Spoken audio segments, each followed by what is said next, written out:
आज उन्होंने साबित कर दिया कि वो भारत के मुख्य न्यायाधीश के आदेश को नहीं मानते। अब ये हो सकता है कि विक्षिप्तता की स्थिति में कोई अपना कपड़ा फाड़ के घूमने लगे तो मैं उसकी बात नहीं कह सकता। नमस्कार, इन खबर में आपका स्वागत है। सुप्रीम कोर्ट के फैसले के बाद भी केजरीवाल सरकार और एलजी विनय कुमार सक्सेना के बीच लड़ाई थमने का नाम नहीं ले रही है। जैसे ही सुप्रीम कोर्ट की 5 सदस्यीय संवैधानिक पीठ ने फैसला दिया था, वैसे ही केजरीवाल हरकत में आ गए थे, एक्शन में आ गए थे और पहुंचे थे एलजी से मिलने के लिए, आशीर्वाद लेने के लिए। प्रेस कॉन्फ्रेंस की थी, बहुत कुछ कहा था कि जिन्होंने अच्छा काम किया उनको पुरस्कार, जिन्होंने रोड़े अटकाए उनको मिलेगी सजा, और तत्काल जो सिक्योरिटी सर्विसेज है आशीष मोरे, उनका तबादला कर दिया। अनिल कुमार सिंह की तैनाती कर दी। अनिल कुमार सिंह 1995 बैच के आईएएस अधिकारी हैं, लेकिन इसको लेकर के एलजी विनय सक्सेना अड़ गए। जैसे ही अड़े, इसके बाद केजरीवाल सरकार भागे भागे पहुंच गई है सुप्रीम कोर्ट कि देखिए आपके आदेश का भी अनुपालन नहीं हो रहा है और किस तरीके से एलजी केजरीवाल सरकार के काम में रोड़े अटका रहे हैं। इस पर संजय सिंह खूब बरसे हैं और लाट साहब को क्या क्या उन्होंने कहा, सुन लीजिए जरा। देखिए, ऐसा है कि दिल्ली के एलजी जो है वो एक अहंकारी, घमंडी और तानाशाह लाट साहब है। तो वो पहले भी ये कह चुके हैं कि हम सुप्रीम कोर्ट को नहीं मानते। आज उन्होंने साबित कर दिया कि वो भारत के मुख्य न्यायाधीश के आदेश को नहीं मानते, भारत के सुप्रीम कोर्ट के संविधान पीठ के आदेश को नहीं मानते, कानून को नहीं मानते। तो क्या ऐसे एलजी को अपने पद पर रहने का हक है? ऐसे व्यक्ति को तो तुरंत हटा देना चाहिए।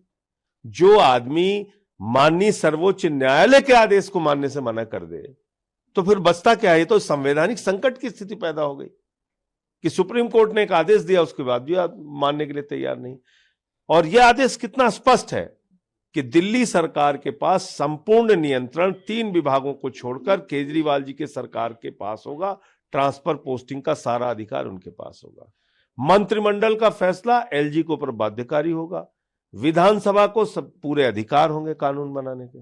सारा कुछ कह दिया, उसके बावजूद तानाशाही दिखाना है, लाट साहबगिरी दिखाना है तो दिखा रहे।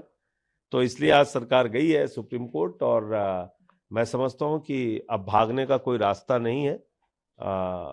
निर्लज्जता की ये पराकाष्ठा है और खिसियानी बिल्ली खंभा नोचे, एक कहावत है, उसी तरह की कार्रवाई है। इस मामले को नई बेंच में ले जाने के लिए कहा है, तो आपको लगता है कि अभी कुछ दिन तक सुप्रीम कोर्ट के फैसले के बाद भी नहीं, नई बेंच में नहीं, वो रेगुलर बेंच जहां से कॉन्स्टिट्यूशन बेंच से राय मांगी गई थी, कॉन्स्टिट्यूशन बेंच ने अपनी राय स्पष्ट कर दी। तो वहां से तो जाके एक आदेश ही पारित होना है, वो औपचारिकता मात्र है। लेकिन इस मामले में आगे अगर ऐसा नहीं होता है, आगे भी ऐसी कैसा नहीं होगा? क्या मतलब? बाधाएं आगे भी भारत के संविधान, सुप्रीम कोर्ट के संविधान पीठ का निर्णय है। पहली बात तो ये समझ लीजिए, ऐसा नहीं होता वैसा नहीं होता, ये कोई बात ही नहीं है कहने की। एक रेगुलर बेंच थी जिसने संविधान पीठ से इन विषयों पे अपनी राय मांगी कि संविधान पीठ निर्णय ले, सर्विसेज किसके पास रहेगी। संविधान पीठ ने अपना निर्णय ले लिया। अब उस रेगुलर बेंच को फैसला देना है उसी आदेश के प्रकाश में, जो आदेश संविधान पीठ का आया है। तो कहीं अब इसमें कोई गुंजाइश एलजी के पास या मोदी जी के पास या केंद्र सरकार के पास भागने की है ही नहीं। कहां चले जाएंगे वो बेचारे? अब ये हो सकता है कि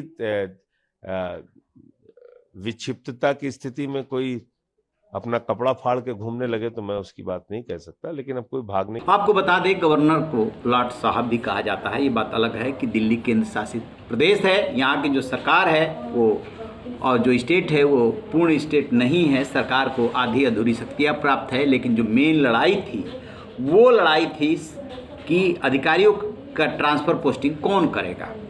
दरअसल झगड़े की शुरुआत होती है 2015 से, और जब मोदी सरकार आ गई थी उसके बाद 2021 में एक और संशोधन होता है।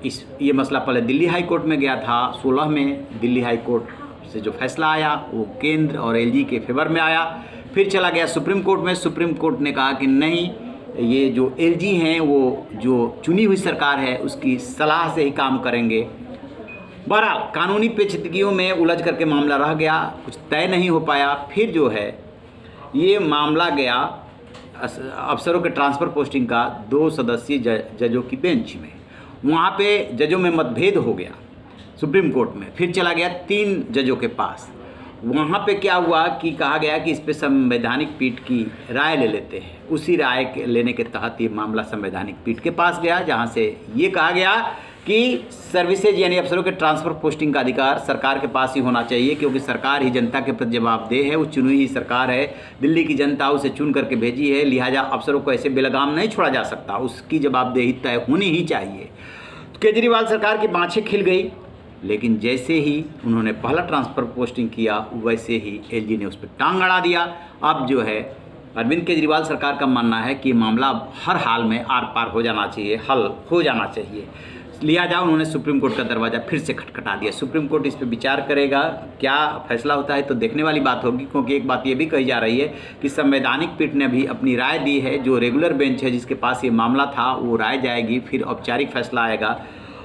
जबकि दूसरा इंटरप्रिटेशन ये है कि जब संवैधानिक पीठ ने अपनी राय दे दी और 5 जजों की बेंच ने दी है, फिर उसमें रेगुलर बेंच तो एक औपचारिकता है, उसको मानना और उसको लेकर के आदेश पारित करना। लिहाजा केजरीवाल सरकार ने ठीक किया है, एलजी इसमें टांग नहीं अड़ा सकते। तो क्या एलजी साहब कंटेम्प्ट ऑफ कोर्ट कर रहे हैं, कोर्ट की अवमानना कर रहे हैं, ये भी देखने वाली बात होगी। दूसरी बात ये कि अब केंद्र के पास क्या क्या विकल्प बचता है। रिव्यू पिटिशन, और रिव्यू पिटिशन पे भी यदि कोई फैसला नहीं होता है तो फिर क्यूरेटिव पिटिशन, और यदि उस पर भी कुछ नहीं होता है, ये इस विकल्प को नहीं चुनती है सरकार, तो फिर केंद्र सरकार कानून बना करके सुप्रीम कोर्ट के फैसले को बदल सकती है। लेकिन ये बात ध्यान में रहे कि यदि केंद्र सरकार संसद में कोई कानून बनाती है तो उस कानून को भी चैलेंज किया जा सकता है। ऐसे ढेरों उदाहरण भरे पड़े हैं जब सुप्रीम कोर्ट ने कोई आदेश दिया और केंद्र सरकार ने उसे पलट दिया। आपको याद होगा SC/ST का मामला जब आया था कि एक SP स्तर का अधिकारी जांच करेगा, उसके बाद FIR होगी, उसको लेकर के देश में बवाल हो गया था। तत्काल केंद्र सरकार ने एक ऑर्डिनेंस ले आकर के उसको बदल दिया था। ऐसे ही आपको ये भी साहबानो केस में जो फैसला आया था, उस फैसले को पलटने के लिए तत्कालीन राजीव गांधी सरकार ने संविधान में संशोधन कर दिया था। तो उदाहरण बहुत सारे हैं जबकि सुप्रीम कोर्ट के फैसले को पलटा गया है, लेकिन ये इतना आसान नहीं है, क्योंकि विपक्ष भी मजबूती के साथ खड़ा है। अरविंद केजरीवाल जो दिल्ली के मुख्यमंत्री है, उनकी पूरी सरकार जो है इस बहुत मजबूती से कह सकते हैं कि केंद्र सरकार से लड़ रही है।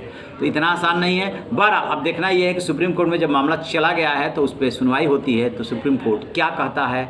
ये ऐसा लग रहा है जैसे कि दिल्ली में जो दोनों पक्ष हैं, केंद्र और राज्य, और केंद्र का प्रतिनिधित्व चूँकि एलजी कर रहे हैं, उनमें जो है ऐसी मूंछों की लड़ाई हो गई है। हम नहीं मानेंगे, या इसका इंटरप्रिटेशन ये हुआ, उसको उलझाना।